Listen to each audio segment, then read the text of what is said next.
Ok, c'est bon, vous êtes en... En live. C'est bon, vous êtes en live. Super. Et du coup, on démarre. Eh bien, bonsoir. Bonsoir à tous. Bonsoir. Bonsoir à vous et nos autres. Salut Ousmane, Mort et voilà, salut à tout. Et, merci aux personnes qui sont déjà présentes et qui vont assister à notre discussion ce soir. Aujourd'hui, on se retrouve pour parler d'un thème quand même bien poignant. J'imagine que plein de personnes ont des témoignages, des opinions, des avis à partager autour de ce thème-là.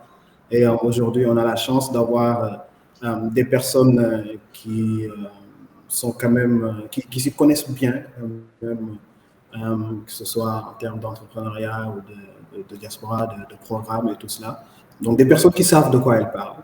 Et le thème, c'est le rôle de la diaspora donc, dans l'essor de l'entrepreneuriat numérique.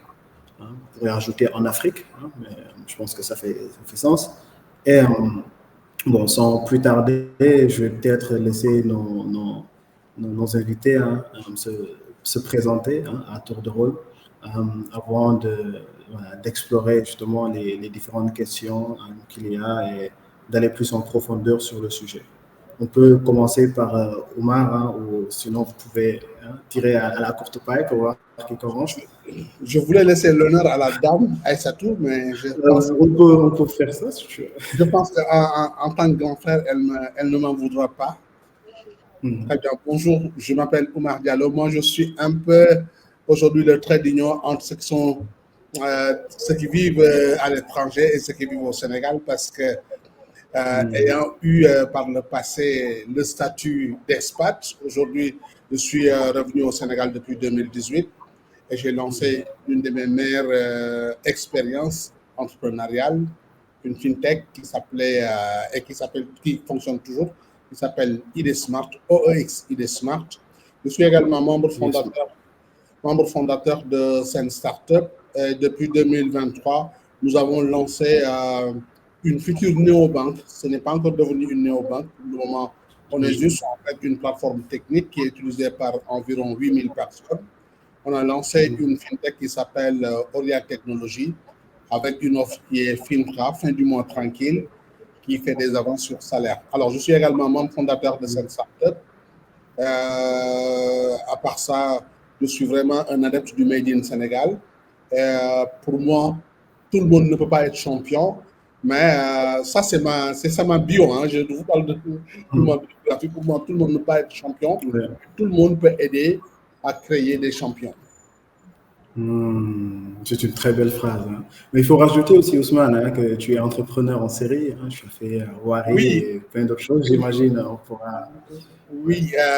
Alors, moi, comme je l'ai dit, en fait, moi, j'ai choisi, en fait, d'être vraiment un entrepreneur qui teste beaucoup de choses, qui ne sait pas de réinventer la roue, mais qui, en fait de la disruption. Donc, aujourd'hui, j'ai une entreprise qui est dans les fintech, une entreprise qui est dans l'agroalimentaire, une entreprise également qui est dans tout ce qui est tourisme tech. Donc, c'est des participations, c'est des fois, en fait, participation majoritaire, ou bien même, en fait, un simple advisor où j'ai mis mon argent.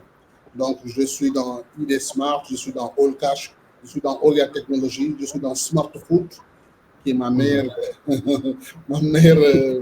plateforme parce que je vends de la viande à partir d'Internet. Et je suis également dans Comtrip.sn. Comtrip.sn, je ne suis pas seul, je suis avec ma femme dedans et on a également d'autres associés.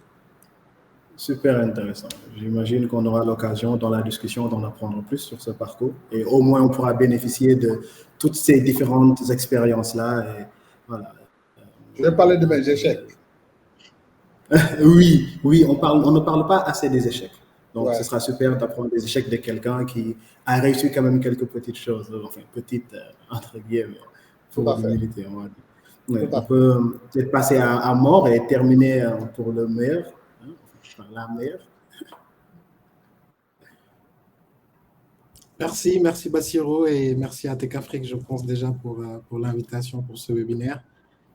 Je pense que déjà, avant même de passer aux présentations, moi, personnellement, me tient à cœur parce que, étant de la diaspora, donc moi, je suis actuellement basé ici au Maroc et ayant quitté le Sénégal en 2019, et en espérant aussi un retour potentiel avec, en tout cas, une meilleure formule et une meilleure adaptation par rapport au marché. Je pense que ça fait sens aujourd'hui de pouvoir être ici et déjà de partager le plateau avec non seulement Oumar et Ladama Aïssatou. Donc, pour moi, c'est Mornian, le cofondateur de la startup WeGo, qui est une startup de mobilité. Donc, l'idée, elle est simple, c'est que nous, on essaie d'avoir une solution digitale aujourd'hui qui agrège tous les modes de transport disponibles dans un territoire. Donc, quand je dis tous les modes de transport, c'est autant les modes de transport public comme tout ce qui touche au bus, tout ce qui touche au taxi, tout ce qui touche au BRT, tout ce qui touche à des trains, par exemple, mais aussi des modes privés comme tout ce qui touche au VTC, tout ce qui touche aussi aux solutions de micromobilité. Donc, ça a démarré, l'aventure a démarré à Dakar, naturellement. Et puis, on a eu une opportunité de s'étendre un peu partout dans le Maroc aujourd'hui, où on a la majorité de nos opérations. Donc, c'est actuellement là où on se positionne et je suis ouvert à ce débat-là de toi aussi, bien sûr. Yes. Merci. Merci beaucoup à toi, moi. Bienvenue. C'est vraiment un plaisir de t'avoir sur ce plateau. Et c'est tout. Merci de me donner la parole, Bassou. Merci de me voir. Merci pour l'invitation aussi. Donc, je m'appelle Aïssatou Niaria. Moi, je ne suis pas du tout entrepreneur, pas encore en tout cas, mais je les accompagne.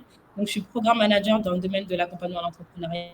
Je travaille pour une boîte qui s'appelle Aske et je gère notamment un programme d'incubation qui s'appelle Orange Corner Sénégal, qui accompagne des jeunes entrepreneurs de 18 à 35 ans de divers secteurs et de tout le Sénégal, donc notamment du numérique.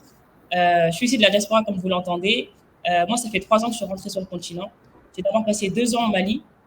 Donc, j'ai travaillé en tant que responsable du pôle expertise d'un incubateur. Et mon rôle, en tout cas, c'était vraiment de concevoir des programmes d'accompagnement qui soient adaptés aux réalités locales et aux populations. Donc, il y a vraiment ce côté endogène où on n'attend pas que le programme arrive et on le fait, mais on l'écrit nous-mêmes et on propose des choses qui vont vraiment avoir de l'impact sur le long terme. Donc, pressé d'apprendre de vous. Comme je l'ai dit, moi, je suis vraiment venue pour vous écouter et parler aussi. Ouais, merci beaucoup pour cette présentation, à toi Aïssatou et à tous juste à vous tous. Et c'est ironique, Aïssatou, tu es peut-être là pour écouter, mais c'est par toi qu'on va commencer parce que j'ai une question à laquelle j'ai hâte que tu répondes. Tu sais, tu es programme manager. J'imagine que dans le quotidien d'un programme manager, on gère plusieurs projets, plusieurs boîtes, on accompagne différents entrepreneurs dans différents secteurs, de différentes tailles, tout cela. Et avec cette expérience-là, ce parcours, finalement, on va commencer par le plus difficile. C'est quoi les challenges et les problèmes en fait que ces entrepreneurs-là rencontrent et qui font et que tu règles, finalement, que tu aides à dépasser? Les principaux problèmes, en tout cas pour ceux qui évoluent dans le numérique, en Afrique, au Sénégal et plus généralement en Afrique, c'est vraiment l'accès limité aux infrastructures. Donc, que ce soit à Dakar ou dans les grandes villes, on est assez bien équipé et connecté, mais dès qu'on rentre dans les régions, c'est beaucoup plus compliqué. Donc ça limite vraiment l'expansion des solutions numériques parce qu'on a un marché qui est très grand en Afrique, mais si on se concentre plus sur les grandes villes, tout de suite, c'est plus difficile en termes de part de marché. Donc, je pense que c'est la première difficulté. Il y a aussi le coût élevé des connexions Internet. Donc, ça coûte très cher de se connecter à Internet. Et quand on a des solutions numériques, c'est souvent nécessaire d'avoir accès à ces connexions Internet-là. Et ça oblige souvent les entrepreneurs à chercher des alternatives. Donc, ça peut être de proposer du contenu hors ligne ou du contenu qui doit être téléchargé. Mais encore une fois, il faut vraiment apprendre à s'adapter aux populations. Donc, c'est une difficulté en plus par rapport aux autres entrepreneurs qui sont dans le domaine du numérique. Après, je pense que c'est quelque chose qui est commun à tous les entrepreneurs quand on leur pose la question, c'est quoi la difficulté de parler d'argent? Donc, c'est vraiment l'accès au financement. Et encore plus pour les entrepreneurs dans le numérique parce que c'est quelque chose qui n'est pas palpable. Ce n'est pas quelque chose qu'on voit, c'est quelque chose sur lequel il faut vraiment sensibiliser, pouvoir prouver que ça a une utilité et savoir le montrer. Donc, l'accès limité au financement quand on est en démarrage ou en croissance, c'est très compliqué pour les entrepreneurs dans le numérique parce qu'ils ont beaucoup de coûts qu'ils doivent eux-mêmes soutenir quand ils se lancent, que ce soit pour le développement, que ce soit pour les infrastructures, que ce soit pour les ressources humaines. Donc, ça coûte très cher et c'est compliqué de lever des fonds à leur niveau. Donc, c'est une autre difficulté qu'ils peuvent rencontrer. Et une autre chose, j'en ai eu de l'exemple tout à l'heure d'ailleurs. J'étais jury tout à l'heure pour le concours KaiJob Hackwave. Et on avait un entrepreneur qui est dans le numérique justement. Et dans l'une de ses réponses, il me disait que les utilisateurs étaient feignants parce qu'ils n'utilisaient pas forcément sa solution. Donc, je pense que c'est aussi quelque chose à prendre en compte, c'est la compréhension du marché. Il y a vraiment un travail à faire sur ça et qui n'est pas forcément fait par les entrepreneurs qui sont dans le numérique. Vraiment comprendre le marché et comprendre les habitudes des utilisateurs. Donc, si beaucoup de personnes téléchargent votre solution mais qu'ils ne l'utilisent pas, ce n'est pas parce qu'ils sont feignants, c'est parce que tout simplement, votre solution n'est pas assez facile à utiliser et l'expérience utilisateur n'est pas assez optimale pour qu'ils l'utilisent. Donc, vraiment s'adapter à ça, savoir faire des choses qui sont simples et faciles d'utilisation. Il y a déjà beaucoup de barrières, comme je l'ai dit, que ce soit les infrastructures, la connexion Internet. Et si lorsqu'on arrive à se connecter, on a du mal à utiliser l'application, vous allez perdre du temps à développer quelque chose qui ne va pas forcément être utile. Autre chose, c'est les développeurs qui passent, je ne sais pas, des mois à développer une application sans aller demander à quelqu'un s'il en a besoin. Je pense qu'il y en a beaucoup. S'il y en a qui sont ici aujourd'hui, sortez de votre chambre, allez sur le terrain. Avant de commencer à développer quoi que ce soit, allez parler avec vos potentiels clients et voir vraiment ce dont ils ont besoin et si vous n'allez pas travailler pour rien, en tout cas pendant des mois. Et une autre chose, je pense, qui est compliquée pour les entrepreneurs qui évoluent dans le numérique, c'est la concurrence internationale. Donc, ils n'ont pas forcément tous les obstacles qu'ils peuvent avoir ici aussi au Sénégal ou en Afrique. Il y a aussi le cadre réglementaire qui n'est pas très clair. Donc, c'est compliqué d'avancer dans le flou, on va dire, sans base. Et quand on est en concurrence avec des boîtes, que ce soit aux États-Unis, en Europe, etc., c'est plus compliqué. Comme on est dans le domaine du numérique, il n'y a pas forcément cette frontière ou cette barrière. Donc, des applications, on peut les télécharger du monde entier. Donc, c'est une autre difficulté que les entrepreneurs peuvent rencontrer.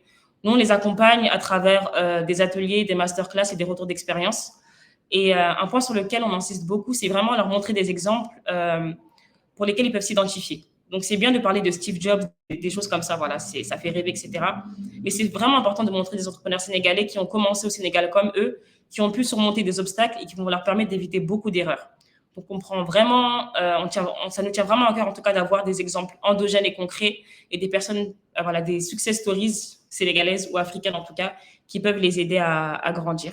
Et aussi faciliter aussi l'accès au financement à travers soit des formations, des ateliers, mais aussi des connexions avec les fonds qui peuvent être disponibles, mais qui ne sont pas forcément utilisés pour ces entrepreneurs-là. Ouais. Franchement, moi, je t'écoute comme dans un cours, hein, je prends tes notes et tout. Et c'est vrai qu'à t'écouter comme ça, on voit quand même que c'est assez difficile hein, d'être entrepreneur, surtout alors qu'on peut très bien être ici, hein, être encadré voilà, par Aïssatou, tout cela. Donc, pour quelqu'un qui est de la diaspora ou qui est toujours dans la diaspora, j'imagine que ça doit être un tout autre challenge, quoi. Est-ce qu'il y a quelque chose qui serait spécifique à ces gens-là, par exemple de la diaspora, qui voudraient investir dans le numérique en Afrique, voilà, des problèmes qui pourraient leur être spécifiques à eux, et voilà, que peut-être des gens qui sont là n'ont pas forcément, quoi. Je pense que le côté compréhension du marché il est encore plus compliqué quand on vient de la diaspora, parce qu'on ne comprend pas forcément les habitudes, on n'est pas dans le milieu. Et il y a peut-être aussi cette chose où il y a ce risque de transposer ce qu'on a pu voir ailleurs. C'est toujours bien de s'inspirer de l'innovation, des choses qui se passent ailleurs, mais ce n'est pas forcément transposable en état quand on vient s'installer, qu'on veut investir dans le numérique.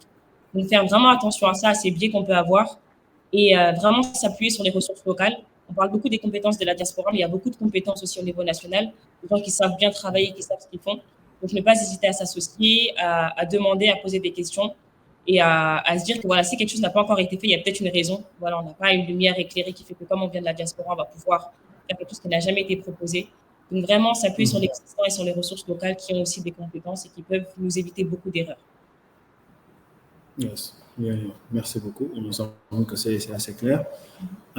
Et sur cette même question-là, est-ce que, par exemple, les autres, moi ou Ousmane, vous avez quelque chose que vous voudriez nous partager pour rajouter à ces points d'Aïssatou? Bah, écoute, après la masterclass d'Aïssatou, je ne sais pas qu'est-ce que je dois dire. Par contre, étant un entrepreneur, j'ai vécu tout ce qu'elle dit là, en fait, je l'ai déjà vécu. En fait. Ici aussi, moi, en plus de tout ce qu'elle a dit, ce que je vais rajouter à Aïssatou, c'est souvent en fait ces programmes d'incubation qui ne donnent pas d'argent. En fait, il faut en fait qu'on arrive à tropicaliser, comme tu dis. Aujourd'hui, il ne faut pas tout le temps en fait copier le modèle ou bien importer des modèles ici au Sénégal. Il faut savoir que les entrepreneurs au Sénégal vivent une pression sociale qu'on ne peut même pas décrire en fait. selon les aspirations sénégalaises, selon en fait les aspirations culturelles sénégalaises, aujourd'hui, quand tu termines tes études, quand tu es diplômé, tu dois avoir un travail bien rémunéré dans une entreprise. Maintenant, quand toi, tu décides de laisser tout ça de côté et d'aller entreprendre, aujourd'hui, en fait, tu as des freins sociaux. Les freins sociaux, c'est déjà, en fait, ton entourage, ta famille. La première, aujourd'hui, difficulté, c'est de convaincre tes parents, après 17 ans d'études, que tu vas, en fait, vendre de la viande, par exemple, en fait. Est-ce que tu vas, et que tu vas, par exemple, permettre à des gens qui sont de l'étranger d'avoir, en fait, des logements ici? Ça, c'est incompréhensible pour nos parents. Ils vont se dire, mais on a payé des études pour ce gars-là, on a tout fait, et lui, il avait un très bon job quelque part. Du jour au lendemain, il décide de mettre tout ça à côté, et aujourd'hui de se lancer dans une aventure folle. On ne sait pas, en fait, est-ce que ça va réussir ou pas. Les gens ont besoin, en fait, que ça réussisse. Les gens ont besoin de preuves aujourd'hui. Les gens ont besoin que tu aies une belle voiture. Les gens ont besoin, en fait, que tu arrives à donner de l'argent à ta maman. Les gens ont besoin que dans les cérémonies, que tu donnes de l'argent. Qu'on le veuille ou non, c'est notre réalité. Et ça, en fait, c'est les freins sociaux qui empêchent aujourd'hui le développement et l'épanouissement même, en fait, de l'entrepreneur. C'est la raison pour laquelle, vous voyez, moi, j'ai encadré, comme Aïssatou, moi, j'ai encadré beaucoup de jeunes, mais souvent, en fait, je suis un peu découragé, un peu dépité même, parce que je vois des projets exceptionnels, d'accord? Des gens qui ont fait presque tous les programmes d'incubation du pays, mais là où on fausse la donne, c'est que c'est les gens à qui on ne donne pas de l'argent. Vous savez, en fait, les idées, il faut les financer. OK? Quelqu'un qui fait de la recherche, il faut lui donner de l'argent. Parce qu'il ne faut pas oublier que quelqu'un qui fait de la recherche, il a toujours besoin, en fait, d'avoir de la connexion, il a besoin du transport, il a besoin d'aller dans les colloques, il a besoin de rencontrer des gens de son milieu, il a besoin de déjeuner dans des restos.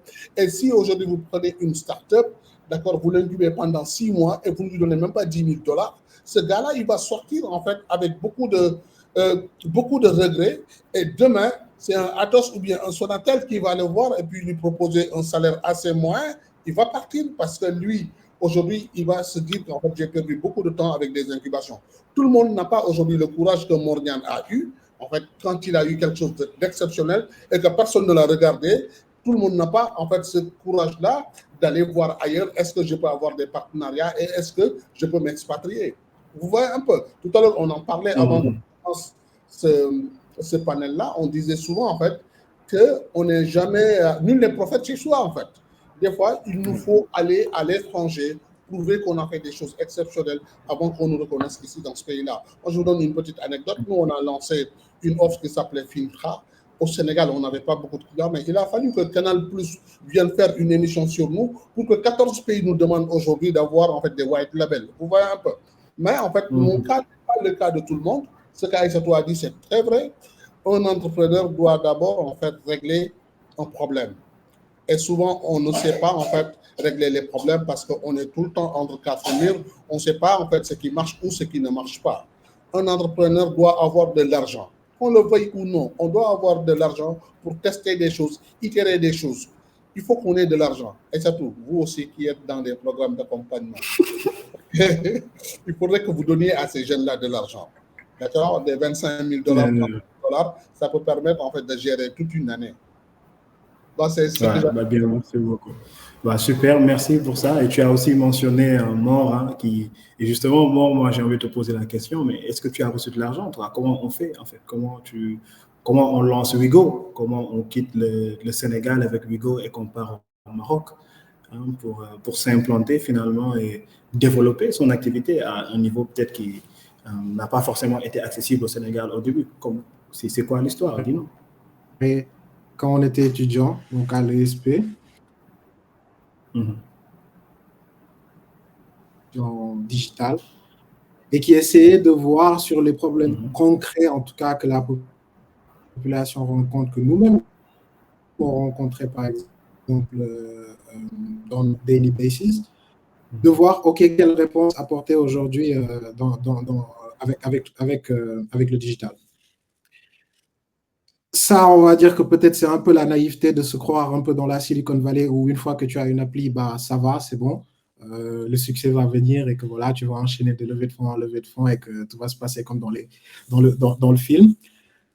C'était pas le cas, c'est-à-dire que certes, la solution a rencontré son marché. Il y avait un enthousiasme au niveau des utilisateurs, ou en tout cas au niveau de la population sur le besoin, parce que clairement, c'était un problème qu'on attaquait, que beaucoup de gens vivaient. Donc, juste pour rappeler un peu de contexte, nous, ce qu'on a proposé à l'époque, c'était une solution pour digitaliser un peu l'information voyageur sur les bus. Une personne sur Dakar qui veut se déplacer aujourd'hui ne sait pas forcément quel bus il va prendre pour arriver à sa destination de façon efficace ou de façon à avoir une expérience assez fluide. On va se retrouver dans un arrêt de bus, peut-être on va attendre 30 minutes si on est chanceux, mais en général, ça peut dépasser rapidement les 1 heure. Peu importe la situation, s'il fait très chaud, ou s'il y a de la pluie, ou s'il y a d'autres intempéries. Donc, c'était un problème que nous, on a vécu, grandi avec, nos parents ont vécu, grandi avec. Et en tant qu'ingénieur informatique, la réponse évidente, c'était OK, comment on peut maintenant digitaliser cette information, peu importe le prix, peu importe le moyen, on peut trouver une réponse technologique par rapport à ça. Donc, on a proposé une appli qui localise sans pouvoir avoir même de GPS installé, c'est-à-dire sans pour autant aller voir Dakar Demdik ou aller même voir Aftu, parce que, comme on le sait tous, à cette époque-là, la dynamique, en tout cas, de tout cet écosystème-là n'était pas favorable. C'est pour ça que moi, je vais y aller un peu mollo sur les entrepreneurs en termes de jugement, parce que je pense que là, et on en a parlé avant le démarrage du webinaire, là, c'est le moment parfait pour vraiment savoir si au Sénégal, on a une très, très bonne génération d'entrepreneurs ou pas. C'est-à-dire qu'avant, certes, il y avait des incubateurs, il y avait des accélérateurs, il y avait des programmes d'accompagnement. Même pour la question de l'argent, je ne suis pas un peu trop aligné, parce que nous, on a bénéficié quand même de beaucoup d'argent avec les concours. Mais l'argent n'est pas aussi une réponse finale et définitive, à savoir que ça ne fait pas tout. Tu peux avoir de l'argent, avoir une application, mais si un partenaire clé de ta solution n'adhère pas ou n'est pas ouvert en tout cas à une collaboration, une partie de la proposition de valeur est cassée. C'était pareil avec nous, par exemple, avec Dakar Demdik ou Aftu ou n'importe quel opérateur de transport qui était là-bas à l'époque. Donc, l'environnement politique, on va dire, n'était pas vraiment favorable pour que des entrepreneurs puissent émerger avec des solutions super efficaces. Les seuls qui pouvaient s'en sortir, c'est des gens qui sont non seulement très bien backés financièrement, mais aussi très bien réseautés, ce qui n'est pas forcément le cas d'un jeune qui sort de l'université ou qui sort d'un milieu social un peu plus, beaucoup plus modeste. Donc, je prends par exemple l'exemple.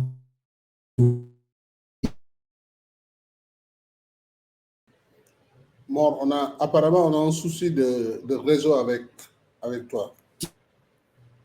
Ça coupe. Vous me recevez?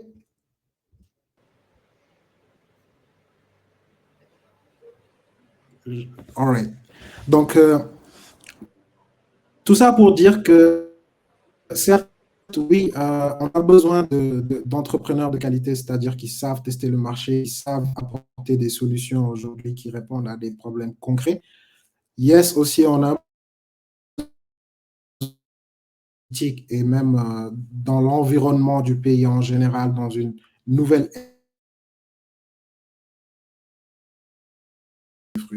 Donc, c'est un peu ça que je voulais juste rajouter sur les 2 points que Aïssatou et Omar ont très, très bien expliqué. C'est les mêmes problématiques, c'est pareil ici au Maroc, c'est vraiment... il faut aussi se dire que on veut certes être comme la Silicon Valley ou d'autres écosystèmes, mais ça vers le temps. C'est-à-dire que ça fait presque un siècle que la Silicon Valley existe et elle est arrivée à ce niveau-là parce que ça a pris du temps. Ils ont pris le temps d'apprendre, ils ont pris le temps de tout mettre en place, ils ont pris le temps de vraiment itérer sur leur écosystème et leurs solutions, et aujourd'hui, ils sont devenus ce qu'ils sont. Nous, au Sénégal, on parle d'entrepreneuriat, je pense que ça a démarré vraiment en 2014 ou 2012, peut-être avec InTouch. Donc, je pense qu'il y a ce besoin aussi d'avoir cette patience sur la maturité. Et là, avec le nouvel ère, en tout cas, qui s'ouvre au Sénégal.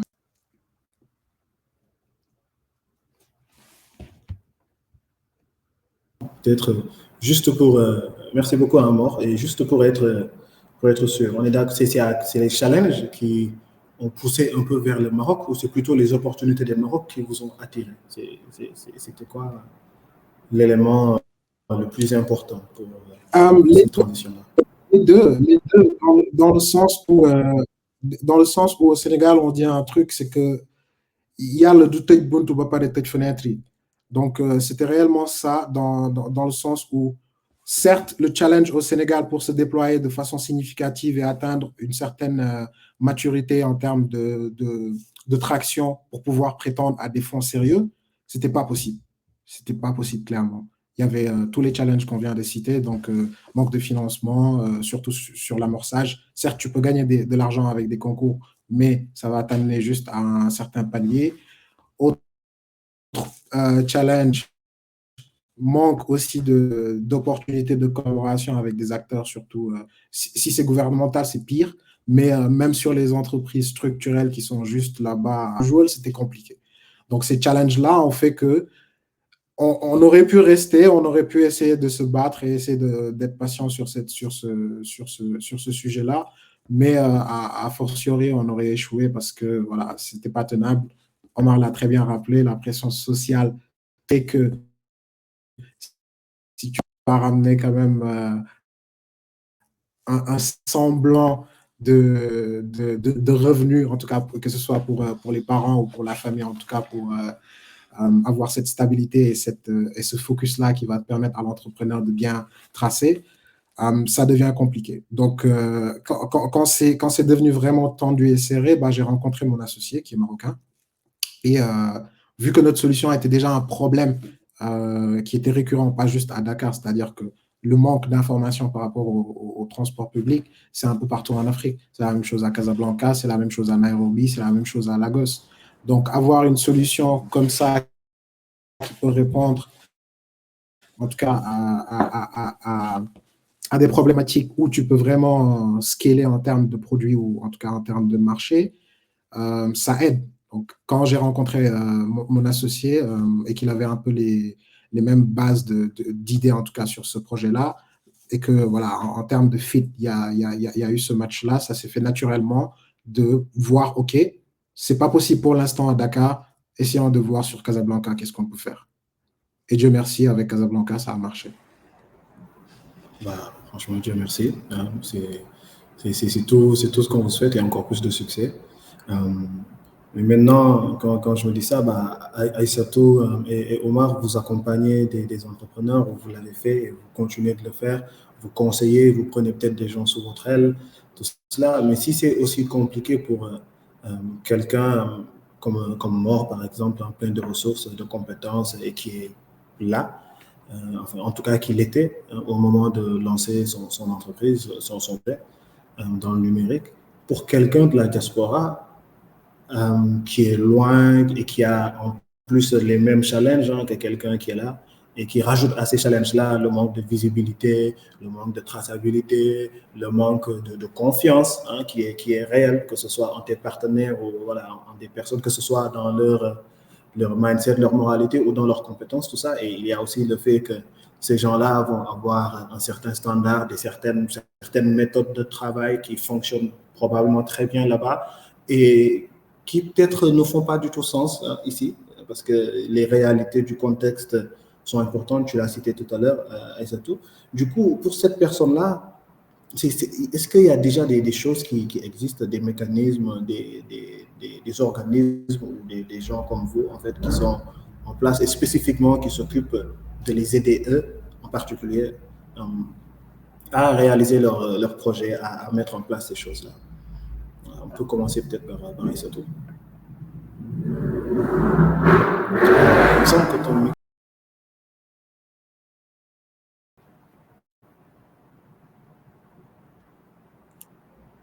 Je crois. Vous m'entendez? Voilà, là on t'entend. Ouais. Okay. Non, je disais qu'en tant que membre de la diaspora, quand on veut entreprendre sur le continent, au bout d'un moment, il faut sauter les pas, quoi. Il faut vraiment venir s'installer.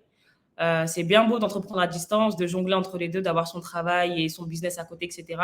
Mais je pense que tant qu'on ne saute pas le pas, on ne va pas se donner à fond pour son projet. C'est comme si on a le salaire qui tombe chaque mois et à côté, on travaille sur son business, on n'a pas trop de visibilité, etc. On ne sera jamais à fond dedans. Donc ça, c'est la première chose. Après, il y a des choses qu'on peut mettre en place pour cette période de transition entre le fait de sauter les pas et de continuer, en tout cas, d'être sur les deux pays. Moi, je fais partie d'une organisation qui s'appelle Ripat Africa, donc qui fait la promotion de l'investissement et de l'installation en Afrique, qui existe depuis 2020. On a aujourd'hui plus de 300 membres. Et l'idée de Ripat Africa, c'était de réunir des jeunes et des moins jeunes, il n'y a pas de limite d'âge, de réunir des personnes qui souhaitent s'installer ou investir sur le continent. Donc, c'est vraiment le fait de se mettre ensemble. Ça nous permet aussi d'avoir accès à un réseau, mais d'être aussi entouré de personnes qui nous comprennent et qui ont un peu la même vision des choses. Je pense que c'est quelque chose de très important et qu'on néglige beaucoup, c'est la santé mentale. Donc, pour rebondir sur ce que disait Omar sur la pression sociale des entrepreneurs, nous, on l'a vécu, par exemple, dans notre programme. On a des entrepreneurs qui ont des réalités et nous, on vient leur parler, je ne sais pas, de masterclass, d'ateliers, de travailler, je ne sais pas, sur leurs chiffres, etc. Mais si à côté, je ne sais pas, leurs parents leur mettent la pression pour leur dire oui, tu avais tel emploi, tu as quitté pour aller entreprendre, etc. C'est des choses qu'on doit aussi prendre en compte dans le cadre de l'accompagnement. Donc, nous, ce qu'on a fait pour un peu pallier à ça, c'est faire ce qu'on appelle des ateliers de santé mentale. Donc, c'est vraiment des espaces assez sains où ils peuvent vraiment parler, dire leurs problèmes, etc. On s'est rendu compte que quand on a fait le premier, ça les a vraiment libérés. Quand ils nous ont dit, franchement, c'est la meilleure formation qu'on a fait depuis le début, c'est le meilleur atelier. Parce qu'ils avaient vraiment l'occasion de parler sans se sentir jugés. Et ils se sont aussi rendus compte que les problèmes qu'ils rencontraient au quotidien, peut-être l'autre personne les rencontrait aussi. Et c'était l'occasion de faire un peu de co-développement, de donner des solutions, de donner des petits tips, de dire que moi, pour faire... quand je suis confrontée à ce problème-là ou quand, je ne sais pas, mes parents me disent ça ou j'ai ça avec ma femme ou mon mari, en général, je fais ci ou ça. N'hésite pas à faire ci ou à faire comme ça. Donc, comme ça, se donner des tips. Et même le fait de pouvoir parler, déjà, ça libère et on se sent compris et écouté. Et c'est beaucoup plus simple d'avancer comme ça que de rester tout seul dans son coin en tant qu'entrepreneur. Donc, je pense que c'est une première chose qu'apporte la communauté, que ce soit d'entrepreneurs ou d'investisseurs. Et au niveau de Ripat, nous, notre idée, c'est aussi d'être ensemble pour investir. Parce que si moi, je suis de mon côté, je ne sais pas, je peux investir 1 000 €, mais si on est 300, tout de suite, ça va être des gros montants. Récemment, on a fait un investissement, par exemple, de 50 000 €. Ça montre aussi le poids de se mettre ensemble et de pouvoir investir et surtout d'impacter dans ces entreprises-là qui n'ont pas forcément accès au financement. Parce que comme on l'a dit, les entreprises numériques en démarrage ou en croissance, c'est très compliqué pour elles d'avoir accès à ces fonds-là. Mais si nous, en tant que membres de la diaspora, on est assez conscientisés, on se dit qu'on est prêt à donner sa chance à telle ou telle start-up, c'est parce qu'on croit en elle et qu'on se dit aussi qu'elle n'a pas forcément toutes ces chances-là pour avoir accès au financement et que si demain elle gagne, nous aussi on gagne en fait. Donc c'est vraiment du gagnant-gagnant. Donc je pense faire partie d'organisations, s'entourer de personnes qui nous comprennent et vraiment compter sur le poids de la communauté. Il faut vraiment éviter de s'isoler quand on est entrepreneur, c'est une grosse erreur à faire. Et il y a souvent cette peur aussi de parler de ce qu'on fait ou de dire moi je suis entrepreneur, je fais ci ou ça. Ça c'est beaucoup africain. Mais c'est pas parce que vous parlez de votre idée qu'on va vous voler votre idée en fait. Je pense qu'il n'y a plus beaucoup de choses à inventer, il y a beaucoup de choses à améliorer, à itérer, etc. Mais il n'y a plus beaucoup de choses à inventer. Donc, dites ce que vous faites, parlez-en, n'hésitez pas à demander de l'aide et prenez plus ça comme l'occasion d'avoir des personnes qui vont vous rejoindre dans votre projet plutôt que des personnes qui vont vous voler votre projet. Parce que personne ne va vous voler votre vision, personne ne va vous voler votre motivation, personne ne va vous voler, je ne sais pas, vous savez comment vous allez mettre en œuvre votre projet. J'aime bien dire qu'il y a, je sais pas, il y a 10 000 vendeuses de bissab, mais ce n'est pas les mêmes bissab en fait. Ils auront toujours le marché pour. Donc, voilà, c'est ça. Ouais, franchement, toujours le marché pour. Et puis, je parle sous le contrôle d'entrepreneurs chevronnés, de marketeurs, de growth et tout ça. Mais je pense une idée uniquement, on n'en fait pas grand-chose. Hein. On peut parler d'une idée, tout cela, quelqu'un, parce qu'il va toujours y avoir la planification, l'exécution, le positionnement, le branding, tout un tas de choses finalement qui font que l'idée devient quelque chose d'intéressant. Mais juste avec une idée, je pense que ce n'est pas le moment eureka, une idée de génie qui, juste avec l'idée, tu peux devenir milliardaire, quoi. Il y a l'exécution, la mise en place, tout cela. Je pense. Hein. Omar, je ne sais pas si tu confirmes ou pas, mais je pense avec juste une idée, partager une idée à quelqu'un qui peut nous aider à la peaufiner, à l'orienter, ou quelqu'un qui a déjà essayé, pourquoi pas, et qui pourra dire non, ça n'a pas marché. Bon, malheureusement, ça peut arriver aux gens comme moi, quand on leur dit que ça n'a pas marché, on va dire ah ouais, ils ne croient pas assez en moi, ou ce genre de choses. Mais il y a aussi le bagage de l'expérience, je pense, de l'expérience de quelqu'un qui a déjà essayé. Et toujours dans le même ordre d'idée, hein, c'est intéressant, et surtout que tu parles d'investir, justement, en association. Est-ce qu'il y a d'autres, c'est processisé, c'est standardisé, il faut que ces gens-là, par exemple, ces startups se rapprochent de vous, ou c'est vous qui identifiez des entreprises dans lesquelles vous voulez investir, c'est plus ou moins assez rapidement, c'est comment que ça fonctionne en fait, c'est quoi le process? C'est très standardisé, j'allais dire c'est très français, c'est très standardisé en tout cas. Donc déjà rien que les membres, donc pour être membre de Ripat Africa, il y a une cotisation annuelle à payer pour pour rejoindre juste la communauté. On est organisé vraiment en tant que communauté. Actuellement, on est sur Slack, mais il y a une application qui est en cours de développement. Et surtout, on n'accepte pas tout le monde. Ce n'est pas l'idée de dire qu'on est sélectif, mais c'est plus vraiment d'avoir des gens qui sont motivés, prêts à investir et qui ont surtout la même vision que nous. Parce que l'idée, ce n'est pas juste d'investir pour faire de l'argent, mais il y a vraiment le côté impact social et économique. On ne va pas investir dans tout, n'importe quoi. Par exemple, dans des jeux d'argent ou des choses comme ça, on fait vraiment attention à l'impact que ça peut avoir, à la personne aussi qui porte le projet. C'est souvent aussi important que le projet, le porteur de projet qu'il va y avoir. Donc, pour se rapprocher de nous, vous pouvez nous écrire via les pages de Repat Africa. En général, on soumet les projets à la communauté, mais avant de les soumettre, il y a une sorte de due diligence qui est faite. Parce que le fait de faire partie de la communauté, c'est aussi de s'assurer que quand on nous propose quelque chose, on est sûr que c'est quelque chose qui a été vraiment testé, qu'on a fait vraiment de la due diligence dessus et qu'on est prêt vraiment à investir sur ça. Et comme je l'ai dit aussi, le côté impact social et économique. Aïssatou, oui. Je vais te prendre au mot. Mais Aïssatou, moi, je vais soumettre, tu sais pourquoi? Parce qu'en fait, il y a un fonds qui m'a donné de l'argent dans le cadre de mes activités agroalimentaires. Mais j'avais demandé, en fait, cet argent-là il y a 2 ans. Mais c'est maintenant qu'ils viennent de me donner cet argent-là, alors que maintenant, je suis à un stade où je veux le double. Là. Excusez-moi, mais... D'accord. J'agis comme un larron en foire, donc je suis un peu opportuniste là. Tu vois, en fait, c'est ça aussi, en fait, l'expérience, en fait. C'est de ne pas avoir peur, en fait, aujourd'hui de demander. Moi, je n'ai pas peur de demander de l'argent à des gens, en fait, qui ont de l'argent, d'accord? Mais aussi, j'ai cette humilité de dire, quand on me donne de l'argent et je n'en ai pas besoin dans le cadre de mes activités, et de dire que non, je n'en ai pas besoin pour le moment. C'est tout. Alors, moi, je vais rebondir là où Aïssatou a terminé. En fait, le thème d'aujourd'hui, je crois qu'en fait, c'est un thème à double tranchant qui renferme également, en fait, un piège. D'accord? Quand on dit, en fait, le rôle de la diaspora dans l'essor de l'entrepreneuriat numérique, là, on donne une certaine responsabilité à la diaspora, en fait. D'accord? Pourquoi on donne cette responsabilité à la diaspora? Souvent, les Wolofs disent qu'en fait, quand tu n'as pas voyagé, tu ne peux pas, en fait, savoir quel est le meilleur pays, en fait.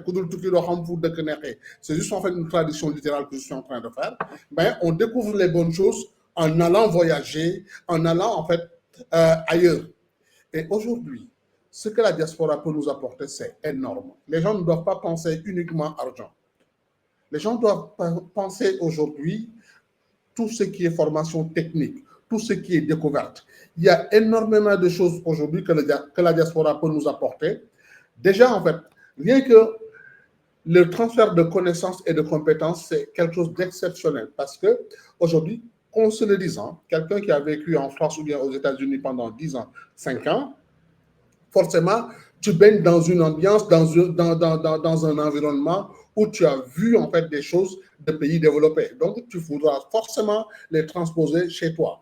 Et pour les transposer chez toi, toi, tu viens avec les idées, mais il te faut des bras pour exécuter ça. Donc, il y a ce qu'on appelle le transfert de compétences, mais aussi, il y a aujourd'hui la possibilité de dire que, en fait, comme ce que Aïssatou et son association, comme ce que vous faites, vous avez sélectionné des personnes, donc vous vous êtes mis ensemble, vous êtes dans une communauté, et que aujourd'hui, vous avez la possibilité d'investir ensemble.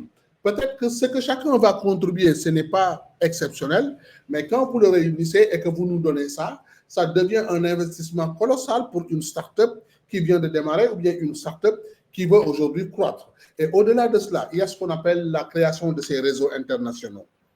Vous nous créez des réseaux de dingue aujourd'hui. Parce qu'on peut être une petite entité qui produit des choses ici au Sénégal, mais qu'on a du mal à les vendre parce que le market size, le marché, il est petit en fait. Et vous, aujourd'hui, vous nous permettez tout simplement d'avoir des clients, que ce soit des clients B2B ou bien même des clients B2C à l'étranger, grâce au réseau que vous nous créez. Donc, moi, je me dis en fait, aujourd'hui, c'est super important en fait d'inclure la diaspora dans tout ce qu'on fait parce que il y a aussi cette promotion de l'innovation. Et cette promotion de l'innovation avec la diaspora, elle devient toujours inclusive. Comment? Moi, par exemple, je suis de Kédougou ou bien je suis de Mumba aujourd'hui. Quand je reviens de la France ou bien quand je reviens des États-Unis, si je viens ici et que je retrouve les jeunes de mon village ou bien les jeunes de mon quartier, j'aurais bien aimé en fait aujourd'hui les aider à avoir des unités de production. Ces unités de production-là, en fait, vont permettre aux villageois d'abord, d'accord, de bénéficier de l'impact de mon activité avant même que ça soit étendu dans le département ou bien même dans la région. Donc, il y a ce qu'on appelle en fait cette promotion de l'innovation qui est inclusive. Et aujourd'hui, on parle beaucoup d'inclusivité, mais en réalité, pour que ça se passe, il faudrait en fait qu'il y ait un changement de mentalité. Et ce changement de mentalité, c'est quoi? C'est de ne pas voir celui qui vient de la diaspora toujours comme une vache à lait, comme la poule aux œufs d'or. De ne pas voir ce gars-là comme quelqu'un à qui on demande toujours de l'argent. Et malheureusement, aujourd'hui, ce qui fait que beaucoup de la diaspora n'acceptent pas d'investir, c'est en fait par rapport à ça. Parce qu'ils se voient toujours en fait un peu bernés ou bien ce qu'on leur a promis, ça ne se passe pas toujours comme... En fait, je parle de moi-même également qui suis au Sénégal et qui fait mes projections et des fois, ça ne se passe pas comme prévu. Mais il faudrait en fait qu'on apprenne aujourd'hui à documenter tout ça. Et surtout dans le cadre des encadrements, dans le cadre des accompagnements, il faudrait qu'on apprenne à nos entrepreneurs de documenter et d'être proactifs. Vous savez, en fait, quand vous êtes proactif, quand vous documentez tout, celui qui vous a donné de l'argent ou bien celui avec qui vous travaillez, il a en fait la traçabilité et il sait que vous n'êtes pas responsable d'une situation bien donnée. Parce qu'en réalité, quand ça marche, ça va marcher pour tout le monde. Mais quand ça périclite, ça va péricliter aujourd'hui presque pour toute une génération. Pourquoi? Parce qu'en fait, le bouche à oreille négatif va tout simplement prendre le dessus. Les gens vont se dire de toute façon, au pays, il ne faut pas investir. Tu investis, les gens vont te bouffer ton argent. Et ça, malheureusement, en fait, moi-même qui te parle, en fait, aujourd'hui, j'en ai été victime. Et moi, je pense que si c'était à refaire, je n'allais pas le refaire. Et aujourd'hui, moi, ce que je demande à tout le monde, que l'on soit entrepreneur vivant au Sénégal ou bien que l'on soit de la diaspora, il ne faut pas accepter de prendre l'argent de tout le monde. Des fois, vous prenez certains montants, je vous assure que ça vous cause beaucoup plus de problèmes que ça ne règle vos problèmes. Dans l'immédiat, vous pensez que ça va régler vos problèmes, mais en réalité, ça ne va pas régler vos problèmes et ça va permettre tout simplement à d'autres pessimistes aujourd'hui de véhiculer des idées négatives sur les entrepreneurs qui sont ici au Sénégal. Mais moi, ce que je voudrais dire tout simplement, c'est qu'en fait, c'est beaucoup de responsabilités aujourd'hui pour la diaspora et la diaspora a ce devoir de giving back. Vous avez quitté le Sénégal, vous revenez au Sénégal, soyez indulgents, mais aussi en fait, apprenez-nous. Il y en a beaucoup en fait qui aujourd'hui n'ont pas l'humilité de dire que nous ne savons pas, mais vous ne les écoutez pas en fait. Montrez-leur qu'en fait, vous savez et qu'en fait, si aujourd'hui ils le font de la manière dont vous souhaitez, ça peut passer. Mais aussi, l'autre piège, c'est quoi? Souvent, en fait, tu as ta vie tranquille en France et tout est bien huilé, d'accord? Tu as besoin de tel papier, tu l'as dans les délais, mais tu reviens au Sénégal ou en Afrique en général, tu veux avoir un document pour démarrer une activité, mon cher, ce qui devait te prendre 48 heures va finalement te prendre 2 mois, 3 mois. Et quand on ne respecte pas les délais, souvent, je vous vois vous tous sourire. Je vous vois vous tous sourire parce qu'en fait, vous savez pertinemment ce que je suis en train de dire. Et au-delà de cela, en fait, là, moi, je travaille beaucoup avec les impôts du Sénégal depuis quelques temps. Et heureusement pour nous, en fait, il y a des jeunes aujourd'hui qui sont des chefs un peu partout, des chefs de service et qui comprennent un peu l'activité des startups. Mais avant, ce n'était pas ça. Avant, tu pouvais devoir, par exemple, aux impôts un tout petit montant et avoir énormément sur ton compte, mais ils te bloquent déjà. Et quand tu discutes avec eux, ils disent, ouais, mais on ne te connaît pas, on te bloque pour que tu viennes, puisque nous sommes dans un régime où tu dois déclarer, dans un régime déclaratif. Donc, vous voyez, en fait, il y a énormément de choses qui, aujourd'hui, entrent en ligne de compte et énormément de choses qui peuvent constituer d'obstacles pour que les gens de la diaspora puissent investir ici. Ce sera à nous maintenant, nous les first movers, nous les gens qui sont là depuis très longtemps, ce sera à nous de dire tout simplement à nos jeunes frères qu'il faut en fait tout simplement aller adhérer dans des associations ou bien aller vous faire aider parce que si vous êtes seul, souvent en fait, vous êtes victime de beaucoup de tentations. Eh bien, merci beaucoup, hein, Omar. C'est très clair et franchement,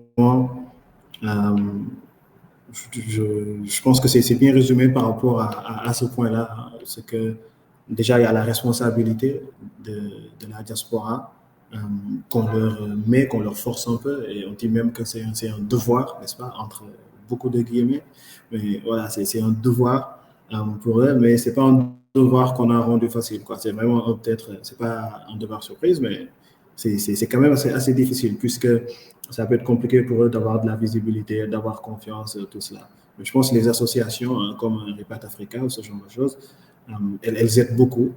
Et je pense en dehors de l'investissement financier, tu as voilà, parlé un peu sur le point qui concerne la question suivante, c'est en fait, le transfert de connaissances et de compétences, le transfert de process, le transfert de méthodes, le transfert de capacités, tout cela. Et dans quelle mesure, à votre avis, et là c'est une question pour tous les trois, mais dans quelle mesure est-ce que c'est possible? Pourquoi je dis tous les trois? Moi, par exemple, là, tu es considéré comme un entrepreneur de la diaspora. Tu vois, tu n'es pas au Sénégal, voilà, tu évolues au Maroc. Et surtout, voilà, s'occupe donc d'accompagner des entrepreneurs et elle fait partie d'un groupe spécifiquement de la diaspora. Et pour Omar aussi, c'est pareil, c'est un membre de la diaspora actif. Et du coup, là, comment dire, c'est ce transfert-là de connaissances et de compétences pour peut-être aider. Et je pense qu'il peut se faire dans les deux sens, en réalité, éventuellement, parce qu'il y a une connaissance aussi des réalités locales que les entrepreneurs qui sont là peuvent avoir et que ceux de l'extérieur, voilà, ceux de la diaspora n'ont pas.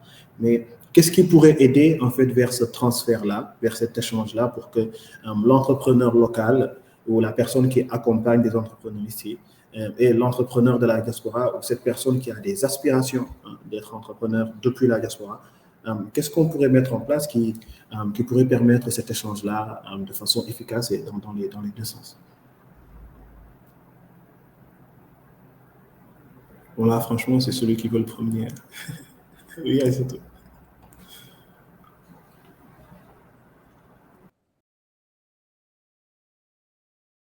Est-ce qu'elle n'est pas sous mute? Ah, Oui, là, on t'entend maintenant. c'est bon? Oui, c'est très bien. Je disais que ce serait de mettre en place ce qu'on appelle des ateliers de co-développement. Donc, ce qu'on fait, c'est qu'on prend une problématique. Donc, tout le monde donne une problématique. Ensuite, on vote pour une des problématiques. Et tout le monde va vraiment aider les gens à résoudre cette problématique-là. Et en général, on voit que ce soit en France ou au Sénégal, on peut être amené à rencontrer des problématiques similaires. Et le fait d'échanger comme ça, que ce soit dans les deux sens, ça permet vraiment un meilleur dialogue que juste d'avoir une personne qui vient amener ses compétences ou ses expériences à une autre. Donc, vraiment échanger comme ça, se partager les expériences, se donner des tips, des solutions. Je pense que ça peut être une chose qui est bien. Et peut-être pour le côté de l'entrepreneur local, ne pas être complexé face à la personne qui vient de la diaspora. Je pense que c'est important aussi de vous dire que vous connaissez votre écosystème, vous connaissez peut-être mieux votre marché que la personne qui est à l'extérieur. Et même si c'est un investisseur qui vient vous dire « Ah, mais je vois que dans ton business, tu fais comme ci, pourquoi tu ne fais pas comme ça ?» N'ayez pas peur de dire que moi, je sais comment ça se passe et que si je ne fais pas comme ça, c'est parce qu'il va se passer ci, ça, ça. Parce qu'il y a des réalités sociales, économiques que les gens ne voient pas forcément. Ça, voilà. De l'extérieur, on va se dire, mais ils ne sont pas logiques, pourquoi ils ne font pas comme ça? Il y a beaucoup de choses pas logiques, en tout cas, qu'on voit de l'extérieur. Mais si vous n'êtes pas là pour vous lever et dire, bah, justement, on ne fait pas ça parce qu'il se passe ci, ça, ça, si on le fait, déjà, ça va vous crédibiliser parce qu'on va se dire, ah, il connaît un peu, il a l'expertise, il sait de quoi il parle. Donc, ne pas hésiter aussi à savoir dire non et à savoir dire que je sais mieux que vous, en tout cas, et que si on ne fait pas comme ça, bah, il y a une raison, ce n'est pas juste qu'on n'a pas réfléchi ou qu'on n'est pas logique. Je pense que c'est important, ça aussi, dans le transfert de compétences et de partage d'expérience. Alors, c'est tout ce que tu viens de dire là. Bon, ce sera très difficile pour un jeune Sénégalais de le faire. Parce qu'en fait, on a été formaté comme ça. Le jeune Sénégalais, c'est celui qui sait des choses et qui, devant lui, tu racontes d'autres histoires, mais il ne va jamais, en fait, te couper la parole ni te corriger, en fait, pour te dire que non, ce n'est pas ça. Déjà, en fait, on vient souvent comme des soumis, en fait, souvent devant les investisseurs, en fait, c'est eux qui dictent leur loi, parce que nous, ce qu'on voit, c'est tout simplement, il faut qu'on finance. Et ça, je suis tout à fait d'accord avec toi. De temps à autre, il faut savoir dire non, parce qu'en fait, c'est toi qui connais ton métier. Moi, je dis une chose, en fait, les investisseurs, ils lisent par année plus de pitch deck que quiconque, je suis d'accord. Mais en fait, ils n'ont jamais fait ce que tu es en train de faire sur le terrain. Et à partir de ce moment-là, il faudra tout simplement leur expliquer. Autre chose, aujourd'hui, nous, en fait, ce qu'on a réussi à faire avec Sen Startup, d'accord, c'est une association qui regroupe plus de 200 startups qui sont dans la tech. Aujourd'hui, nous existons depuis 2018, mais nous, ce qu'on a réussi aujourd'hui, c'est d'avoir un cadre où on reçoit tous les entrepreneurs et également, on invite des gens comme Tofen Kama de Merci Corp, d'accord, qui ont récemment investi chez Tolbi. Il y a également Tidiane Den, qui était l'un de nos mentors et qui l'est toujours, mais qui venait tous les premiers jeudis du mois pour nous faire des masterclass gratuites. Et ça, en fait, ça a touché tous les thèmes. Et nous, on lançait, en fait, souvent, on lançait des enquêtes sur Internet, des Google Forms, où les gens répondaient quel thème, en fait, ils voudraient que Tidiane aborde, quel thème ils voudraient que Tofen aborde. Et ce qui m'a le plus plu dans ça, en fait, ce ne sont pas seulement des startups qui venaient, mais au-delà des startups, on avait quelqu'un comme Jean-Noël Ruffienne qui venait très souvent de Yum Yum, qui a aujourd'hui, en fait, fait ses preuves de Yum Yum, de taftaf.sn, qui venaient assister, des gens que tu pouvais côtoyer et discuter avec eux. On avait des gens de EcoBank qui venaient, on avait des gens de la BCAO qui venaient, des gens de Wave qui viennent. Est-ce que tu vois, en fait, il y avait tout un ensemble qui était souvent dans notre villa, avec qui tu pouvais échanger et même aujourd'hui nouer des contacts pour d'éventuels partenariats. Moi, je pense qu'en fait, il faudrait qu'on ait ces thérapies de groupe-là. Je les appelle des thérapies de groupe parce qu'en fait, il faut qu'on échange, il faut qu'on parle de nos problèmes. Il faut que quelqu'un aujourd'hui se lève et arrive à dire, par exemple, à tout le monde que moi, j'ai essayé, ça n'a pas marché, mais ça ne m'a pas empêché de continuer. D'accord? On a un entrepreneur qui s'appelle Boubacar Sagna qui a créé une application sur la santé qui actuellement est à Toulouse, qui est redevenu expatrié. En fait, lui, il disait que échouer, c'est en fait tomber et ne pas savoir se relever. Par contre, aujourd'hui, quelqu'un qui a surmonté l'échec, c'est celui qui tombe 7 fois et se relève 8 fois. Il faudrait que les gars, en fait, aient ce qu'on appelle la DOP, c'est-à-dire la discipline, l'obsession, la persévérance et l'endurance. Il faudrait que les gens soient résilients. Il faudrait que les gens sachent aussi que ce n'est pas du jour au lendemain que les choses vont marcher. Aujourd'hui, Mort en a fait l'expérience. Moi, l'expérience de Mort, je l'adore. Pourquoi? Parce que c'est quelqu'un, en fait, qui, dès sa sortie de l'école, avait déjà un projet et a cru à ce projet-là. Ils sont nombreux, les étudiants de l'ESP, qui avaient des projets pareils en 2019, qui avaient des projets exceptionnels. Mais tout le monde, aujourd'hui, n'a pas pu aujourd'hui aller jusqu'au bout. Pourquoi? Parce que dès qu'il y a eu 2 obstacles, 3 obstacles, les gens se sont rappelés de leurs conditions sociales et sont repartis aujourd'hui être des travailleurs ailleurs. C'est bien, hein? C'est bien d'être un entrepreneur qui a échoué et qui travaille pour quelqu'un d'autre. Parce que si aujourd'hui tu as cette audace-là, si tu as cette maturité-là, tu pourras toujours corriger celui en fait qui est en train de foncer droit vers le mur parce que tu lui diras, mais attention, moi j'ai déjà vécu cette expérience-là. Il ne faut pas faire ceci parce que quand tu fais cela, tu risques tout simplement d'avoir tel résultat. Il faudrait que les gens acceptent de partager. Ça, je le dis toujours. On doit partager nos vécus, on doit partager nos expériences et il ne faudrait pas que les gens minimisent leur vécu. Quand tu minimises ton vécu, tu ne pourras pas aujourd'hui aider en fait celui qui vient de commencer. Et autre chose, aujourd'hui on parle de l'IA partout. Même l'IA aujourd'hui est entraînée. Donc nous aussi, on doit entraîner nos prochains, on doit entraîner nos amis entrepreneurs pour que ces amis-là ne fassent pas les mêmes bêtises que nous avons fait et qui nous a tout simplement mis dans ces situations-là. Moi, je pense que cette thérapie de groupe-là, on doit tout simplement la rendre obligatoire pour toutes les communautés. Parce que la chose, ce n'est pas tout simplement de dire que moi, je sais faire, je sais développer, j'ai levé de l'argent, mais je n'ai plus besoin de personne. Non. C'est au moment où tu as levé de l'argent, c'est là que tu as besoin le plus de personnes. Il y a également, en fait, Tidiane et Tofen qui ont l'habitude de nous dire, c'est au moment où tu lèves de l'argent, c'est à ce moment-là que tu dois penser à ta prochaine levée. Et pour cette prochaine levée-là, il faut que tu t'accompagnes d'une belle équipe. Et les gars, encore une fois, il faudrait qu'on arrive à avoir de bons associés. Il faut qu'on arrive à avoir de très bonnes ressources. Au Sénégal, on forme des gens exceptionnels, mais il faudrait également que dans les soft skills, il faudrait qu'on forme les gens. Les écoles ESP, les écoles polytechniques de Thiès, EASY et autres là, ne doivent plus être des écoles qui forment uniquement des techniciens ou bien des gens qui savent coder. il faudrait également qu'on forme des gens aujourd'hui qui savent vivre en société, des gens qui ont la culture d'entreprise, des gens qui ont la possibilité de donner des conseils, des gens qui ont la capacité d'écoute et des gens qui ont la capacité d'organisation. Si on n'a pas ça, on aura tout simplement beaucoup de connaissances, mais on ne pourra pas utiliser ces connaissances-là. Et ces connaissances-là doivent nous servir comment? En tout simplement essayant d'avoir tout simplement une équipe melting pot, une équipe de gens qui viennent d'horizons divers et que les gens ne minimisent pas ce qu'ils savent. Lorsque vous minimisez ce que vous savez, vous ne pourrez pas en fait aujourd'hui dupliquer ce que vous savez. Et quand vous ne dupliquez pas, vous risquez tout simplement de ne pas être impactant. Bah, pour le coup, ton moment a été très impactant. Hein. J'ai eu l'impression à un moment d'être visé. Et ça permet de faire le pont hein, avec justement Mort hein, qui a été cité. Et je pense lui, il fait partie justement d'une équipe Melting Pot. Il a un associé qui n'est pas sénégalais non plus, ni même de la diaspora. Je pense que c'est un Marocain. Et Mort, justement, toi, qu'est-ce que tu penses de tout ça, hein, de cet échange, de ce mélange et de l'entraide qui devrait exister et qui doit être cultivée et qu'on essaie d'ailleurs, nous, un peu avec ce plateau-là, avec ce moment-là de cultiver. Qu'est-ce que tu penses de tout ça? On l'a souligné, je pense que c'est une question vraiment de générosité. Aujourd'hui, sincèrement, pour te dire, moi, sur ce sujet, je suis quand même assez satisfait. Étant de la diaspora, j'arrive quand même à avoir des points relais au Sénégal pour ce transfert-là ou pour cet échange, si on peut appeler ça comme ça. C'est-à-dire qu'aujourd'hui, cette startup existe et c'est une réalité.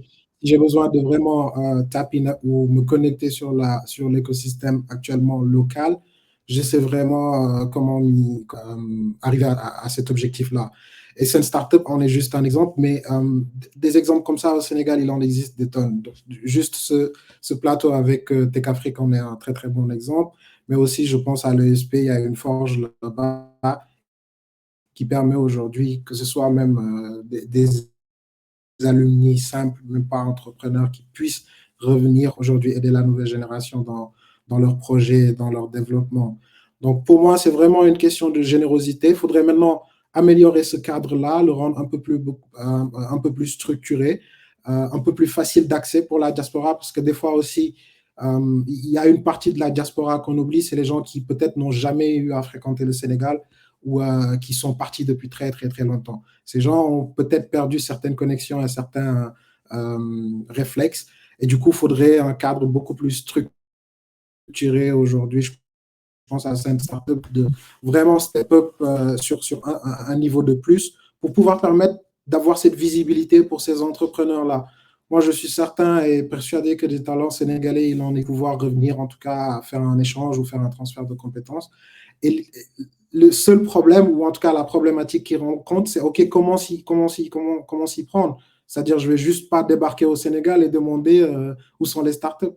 Donc, il faudrait aussi que ces initiatives-là, comme une startup, comme la Forge, comme ces différents panels que Tech Afrique organise, puissent bénéficier de plus de visibilité, puissent avoir un cadre structurel qui les renforce et qui puisse produire cet échange-là.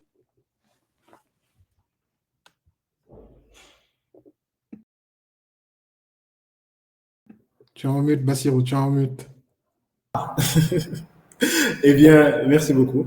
Donc je disais déjà, mais merci hein, pour ton intervention. Et j'avais une question follow-up. Est-ce que c'est envisageable, en fait, pour toi, de créer ou de participer peut-être à un programme de mentorat hein, de quelqu'un qui a entrepris dans le pays, mais également dans la diaspora, un entrepreneur de la diaspora qui vient justement faire ce give back-là?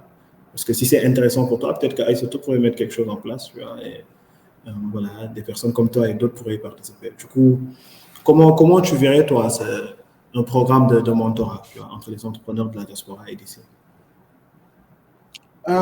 Déjà à travers les structures d'accompagnement existantes, c'est-à-dire que les gens comme Aïssatou ou comme c'est une startup ou même incubateurs qui sont à Dakar aujourd'hui ou n'importe quel fonds d'accélération doivent pouvoir puiser des entrepreneurs qui sont dans la diaspora, peut-être qui sont un peu plus avancés, pour pouvoir venir faire ces programmes de mentorat-là.